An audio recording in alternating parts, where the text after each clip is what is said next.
Walter Jenkins' world had shrunk to the four walls of his study and the ghost of his wife, Eleanor. She had been gone for 4 months, a sudden, brutal theft by a swift and aggressive cancer. At 72, Walter thought he understood the contours of grief, but this was a desolate, howling emptiness he had never imagined.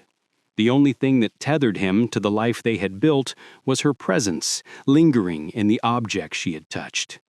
Chief among them was her handbag. It wasn't just any handbag. It was a vintage, buttery soft leather satchel the color of ox blood, worn smooth in places by the constant, gentle friction of her hand. She had carried it every day for the last 18 years of her life. It sat on the mahogany hall table, precisely where she had always dropped her keys into the small ceramic dish beside it. To Walter, it was a relic, a sacred object that still held the faint, haunting whisper of her perfume, joy, a scent that now felt like a cruel misnomer. The emptiness of the house was a physical weight on his chest. It was broken one Tuesday afternoon by the arrival of his son. At 34, the boy had perfected a kind of charming carelessness that Walter had once found endearing, but now saw as a profound character flaw. He let himself in, the slam of the heavy oak door echoing through the silent house. "Dad, you in here?" His voice was too loud, an intrusion. Walter looked up from his book, though he hadn't been reading. He'd been staring at the same paragraph for an hour. "In the study." He ambled in, smelling of fast food and expensive cologne. He threw himself into the leather armchair opposite Walter's, the one Eleanor had always called her reading throne. He didn't read anymore, Walter thought. He just scrolled on his phone. "What's up, Dad? You sounded grim on the phone." Walter took a steadying breath. "I can't find your mother's purse, the brown leather one. I was going to, polish it. Have you seen it?" He didn't look up from his phone. His thumbs continued to dance across the screen. "Oh, that. Yeah, I sold it." The words didn't compute at first. They hung in the air between them, nonsensical and alien. "You... what?" "I sold it," he repeated, finally meeting his father's gaze. His eyes, the same shade of hazel as Eleanor's, held no remorse, only a flicker of impatience. "You sold your mother's purse?" The statement was flat, lifeless. "Look, I needed the cash, okay?" He shrugged, a gesture of supreme indifference that felt like a physical blow. "The Barbados trip with Chloe's next week, and her expectations are, let's just say, high. You know how it is. Besides, what were you going to do with it? Turn it into a shrine?" "It was all I had left of her that still smelled like her. It was her. It was proof she was here. Of all the ordinary days, the grocery runs, the dinners, it was part of her ritual." He rolled his eyes, a mannerism Walter suddenly found utterly repulsive. "God, Dad, don't start crying again. It's a bag. Mom's gun. She doesn't need it. I got $400 for it at Ace's Pawn and Treasure on Market Street. Probably more than it cost new." $400.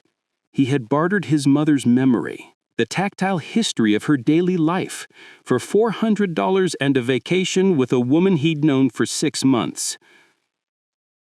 Walter stared at him, this man he had raised, coached through Little League, helped with calculus, consoled through his first heartbreak. Where had that boy gone? Where had Walter failed? "Get out," Walter said, his voice dangerously quiet. "What?" "Get out of my house." The cold steadiness in his tone finally seemed to penetrate his nonchalance. "You're being ridiculous. It's a used purse." "It wasn't used. It was hers," Walter roared, surging to his feet. "And the fact that you can't see the difference? The fact that you would steal the one thing I cherished and sell it for pocket money? Tells me everything I need to know about the man you've become." For a fleeting second, a shadow crossed his face, something that might have been shame, But it was gone as quickly as it appeared, replaced by a defensive sneer. "Fine, I'll go to Chloe's. Maybe when you've calmed down, you'll see I did you a favor. Clinging to that thing was just making you depressed." He stood, grabbing his jacket from the back of the chair. "And for the record, Dad, Mom would understand. She'd want me to be happy." The slam of the door was a full stop to their relationship.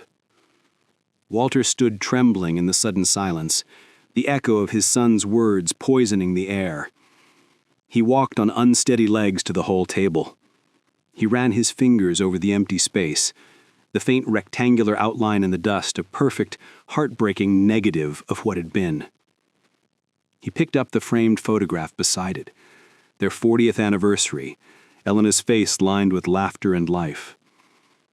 What would she think of their son now? What would she think of him? The worst part wasn't the loss of the purse. The worst part was the chilling realization that his own son, his last living family, was a stranger, capable of, for a fleeting second, a shadow crossed his face, something that might have been shame, but it was gone as quickly as it appeared, replaced by a defensive sneer. "Fine, I'll go to Chloe's. Maybe when you've calmed down, you'll see I did you a favor. Clinging to that thing was just making you depressed." He stood, grabbing his jacket from the back of the chair. "And for the record, Dad, Mom would understand. She'd want me to be happy." The slam of the door was a full stop to their relationship. Walter stood trembling in the sudden silence, the echo of his son's words poisoning the air.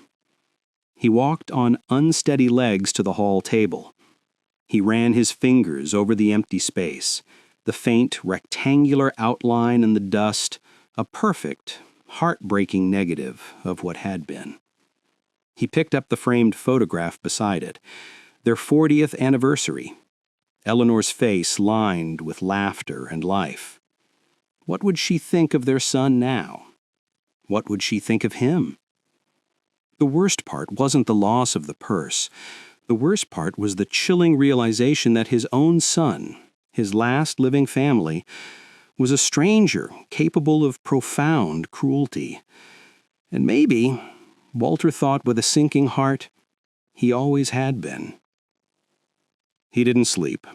At dawn, he was dressed, a wad of $500 bills in his pocket, money from the retirement fund for trips they would never take.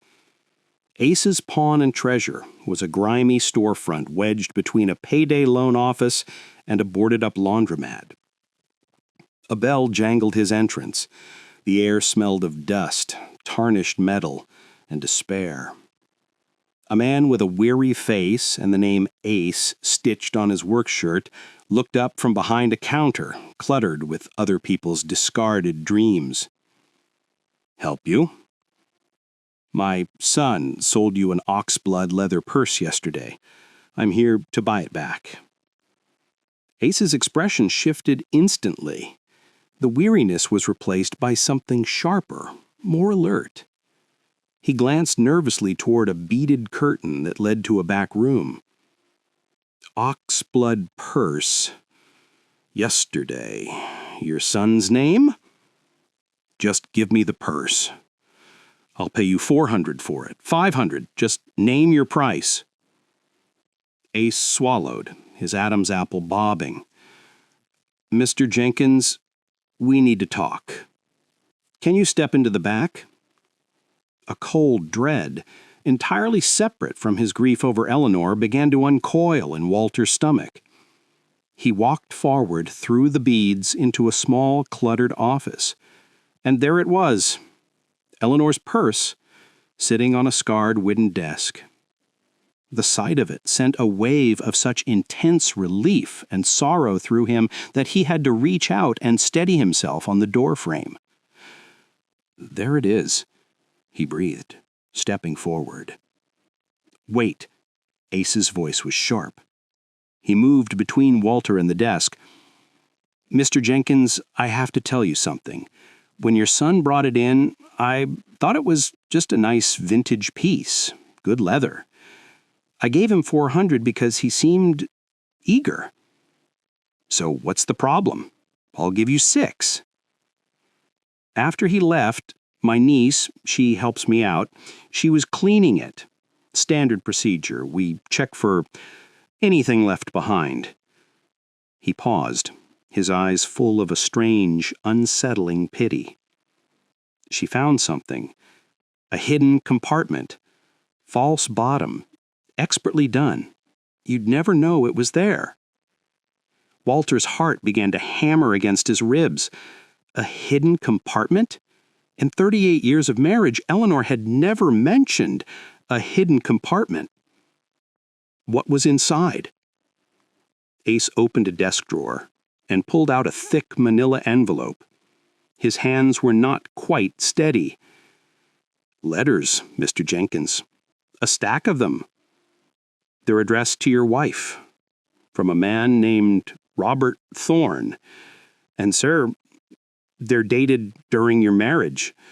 The most recent one is from just 5 months ago." The room swam. "That's impossible. Robert Thorne? His wife, Catherine, she died." "I'm sorry, Mr. Jenkins. I truly am. In this business, you see a lot, but this is the worst." Numbly, Walter took the envelope. It felt heavy, toxic. "How many?" 22. With trembling fingers, Walter opened the envelope and pulled out the letter on top. The postmark was 5 months before Eleanor's death. The handwriting was a precise, masculine cursive. "My dearest Eleanor, seeing you at the garden center yesterday, pretending we were nothing more than old acquaintances, was a special kind of torture. When you brushed that strand of hair from your face, I wanted to shout to everyone that you are the love of my life, that you have been for over 2 decades. I know you cannot leave Walter, not with his health and not now, but please know, my love for you is the one constant in my existence. It is an agony and a blessing. Yours, always, Robert." The paper fluttered from Walter's grasp. Robert Thorne! They'd known him for years. A quiet, cultured man who lived in the Georgian-style house on Willow Lane? Eleanor had baked him casseroles when Catherine was ill. She had wept at Catherine's funeral. Walter had felt sorry for him. 20 years? Walter whispered, the number a stone in his throat. "I'm sorry," Ace said again helplessly. "I need them. All of them. Mr. Jenkins, are you sure? Sometimes not knowing is a kinder—" "I need to know." Walter's voice was steel. He took the entire envelope. Ace let him have the purse without another word about payment. The drive home was a blur. At his kitchen table, the same table where they'd shared thousands of meals, Walter spread out the letters. He read them in chronological order. An archaeological dig into the ruins of his own life. The early letters were tender, full of the feverish excitement of a new, forbidden love. They spoke of stolen afternoons, of whispered conversations, of a profound connection Walter had never known existed.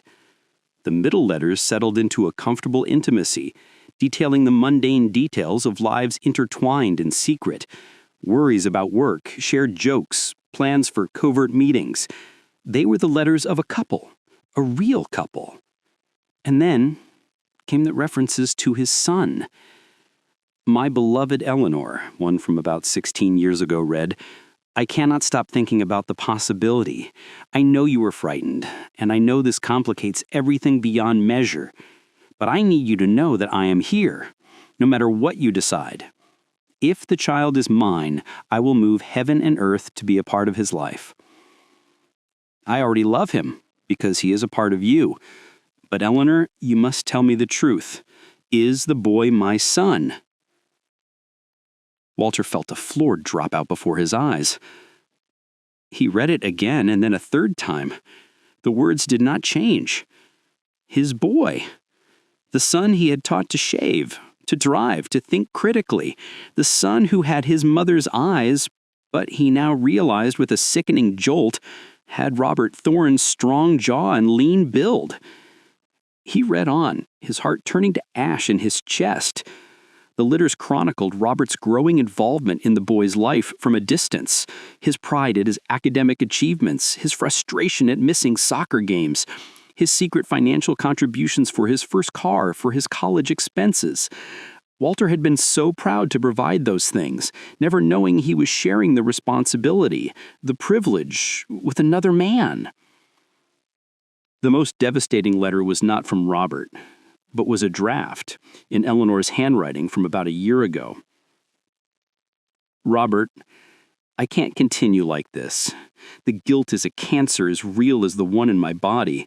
Walter is being so kind, so steadfast through all of this.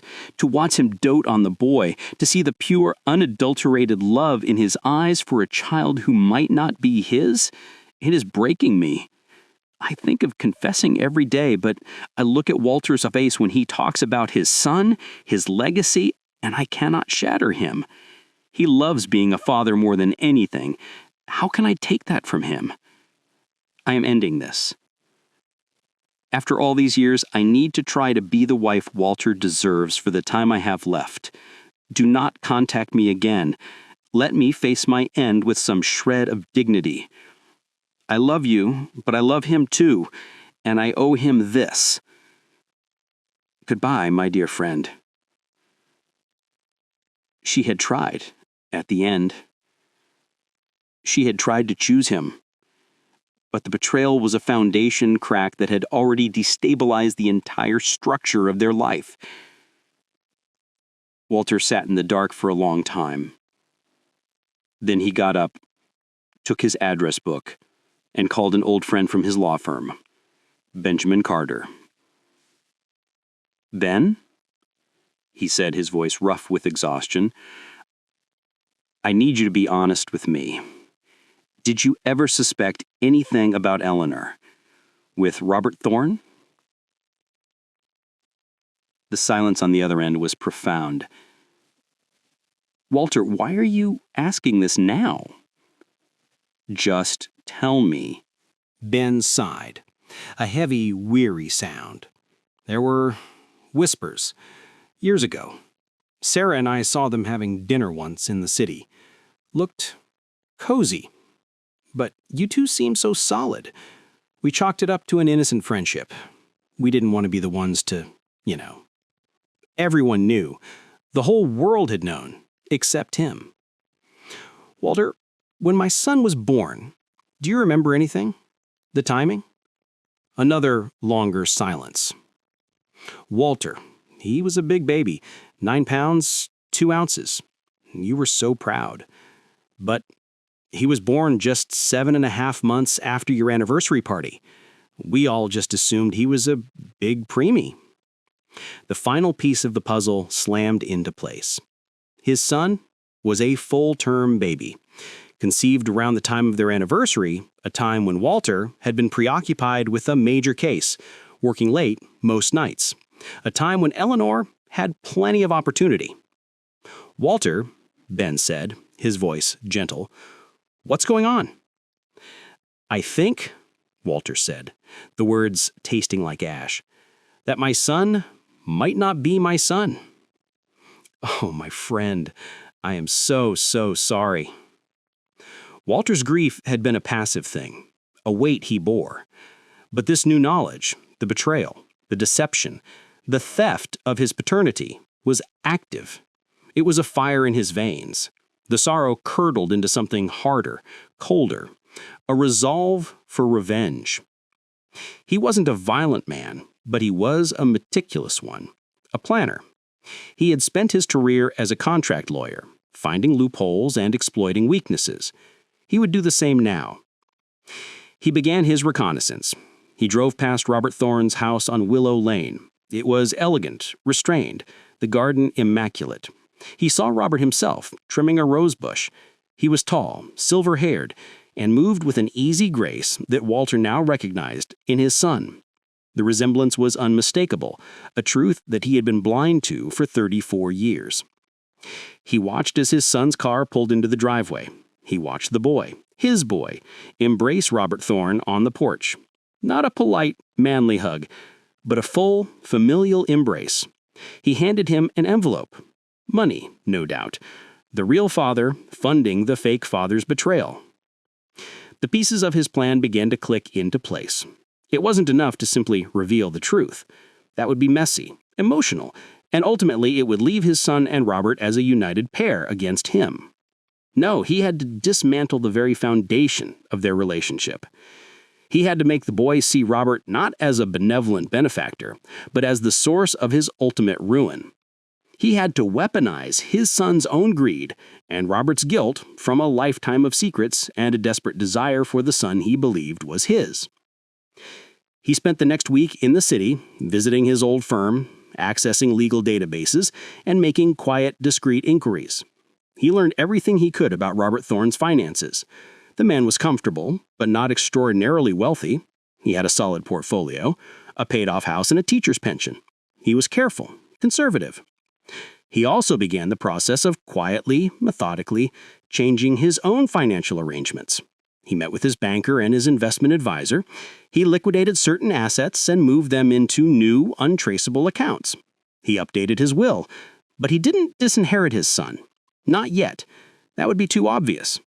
Instead, he created a labyrinthine trust fund managed by a third-party executor, Ben Carter, with stipulations that were deliberately vague but gave the executor ultimate discretion. The stage was set. He invited his son over for dinner, a week after his return from Barbados. He arrived, suntanned and smug, expecting a peace offering. "Dad, I hold out a cheap, gaudy bracelet. A little something from the islands." He took it, his smile not reaching his eyes. "Thank you, son. That's very thoughtful." I placed it on the mantelpiece, next to a photograph of Eleanor. "How was the trip?" "Incredible. Chloe loved it. The water, the food, perfect." He helped himself to a beer from the refrigerator. "So, you're talking to me again. Does this mean you've finally gotten over the whole purse thing?"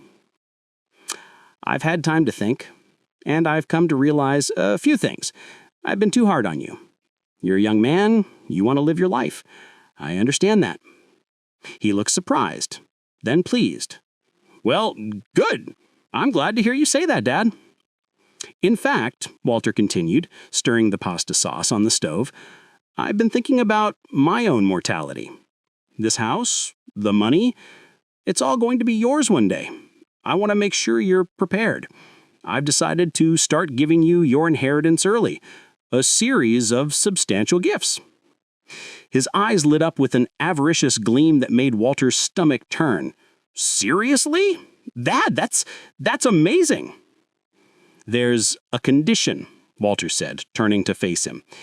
"It has to be our secret, between father and son. If the IRS gets wind of large, unreported gifts, it creates a nightmare. So no one can know. Not Chloe, not your friends, and especially not Robert Thorne." The name landed in the kitchen like a grenade. His face went slack with shock, then pale with panic. "Robert? Why would I barely know the man." "Don't," Walter said, his voice dropping to a soft, dangerous register. "I know everything.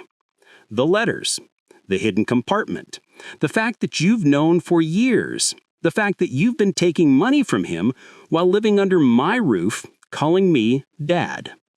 He was speechless, his mouth opening and closing like a fish. "Here's what's going to happen," Walter continued, his lawyer persona taking over completely. "You are going to break all ties with Robert Thorne. You are going to tell him that you know the truth about your paternity and that you want nothing more to do with him. You will break his heart, thoroughly and completely." "Why would I do that?" he whispered, his voice shaking. "Because if you do, I will write you a check today for $100,000. The first of many. You will have the life you've always wanted with Chloe. The penthouse, The sports car, the endless vacations. All from me, your real father. The one with the actual money. He let that hang in the air. He could see the calculation in his eyes, the war between his feeble conscience and his bottomless avarice. "And if I don't?" he asked, his voice small. Walter shrugged, turning back to the sauce. "Then you get nothing from me. Ever. You can go live with your schoolteacher father in his tidy little house on Willow Lane. See how far his pension gets you and your high-maintenance girlfriend." It was a brutal, cynical offer, perfectly tailored to the brutal, cynical young man before him. Walter knew which way he would jump. He had raised him, after all. He loves me," he said, a last weak protest. "I love you too," Walter replied, without turning around. "But I can afford you." The silence stretched. Walter heard the sound of him draining his beer. "Okay," he said, his voice now firm, decided. "Okay, Dad, you've got a deal." Walter smiled, a cold, thin smile that his son could not see. "I thought you might see it my way." The next phase was the most delicate. Walter needed to witness the destruction. He needed to see Robert Thorne's world crumble. He drove to Willow Lane the following evening and parked in his usual spot across the street. He didn't have to wait long. His son's car pulled up. He got out, his posture stiff. He marched up to the door and knocked. Robert answered, his face initially lighting up with pleasure at the sight of him. That light was extinguished as the boy began to speak. Walter was too far away to hear the words, but he could read the body language like a book. His gestures were sharp, aggressive. He pointed a finger at Robert. He shook his head. Robert's shoulders slumped. His hands came up in a pleading gesture. He reached out, and the boy took a step back, as if recoiling from something foul. Finally, he turned and walked away, leaving Robert standing on his porch, a broken silhouette against the warm light of his home. 5 minutes later, Walter's phone buzzed. A text from his son. "It's done." Walter typed back, "My study, tomorrow at 10. Bring your bank details." The following morning, he was in Walter's study looking triumphant. "He was a mess, Dad, crying, begging. It was pathetic." "I'm sure," Walter said, his voice devoid of emotion. He sat behind his desk, a checkbook open before him. "So," he said, rubbing his hands together, "the $100,000. "Of course," Walter said. He began to write. He made a show of it, filling in the date, the payee. Then he paused. "There's just one more thing." His smile faltered. "What?" "I lied." The two words hung in the room, simple and devastating. "What do you mean, you lied?" His voice was a mixture of confusion and dawning horror. "I mean, there is no early inheritance. There is no money for you. Not now, not ever. But the check."